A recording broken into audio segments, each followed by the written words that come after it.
my January reading recap, Satisfied or Disappointed edition. Okay, so we'll start with the print books and then we'll go digital.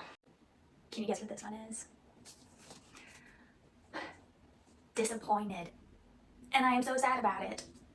Love all her other books, so of course that's what we're holding her to, is all her other books. So it's like, obviously still great, but disappointing for her. And it kills me.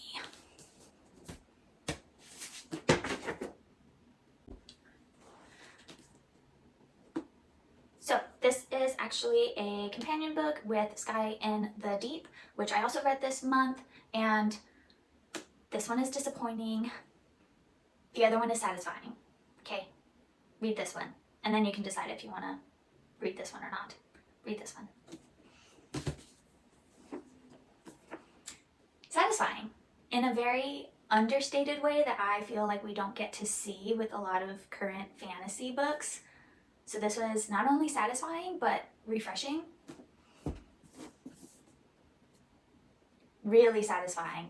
ACOTAR vibes, Light Lark vibes. It's just good. Sky Shade. Disappointing.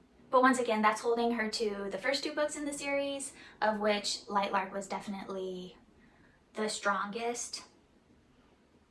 So yeah, another disappointing one that I'm really sad to say. Master of Crows, Grace Draven. Satisfying.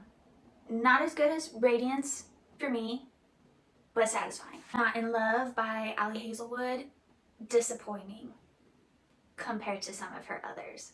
I feel like I've been reading her books in the order that they have been written and are coming out, and which is really sad to say. A Soul of Ash and Blood by Jennifer Armentrout. Disappointing.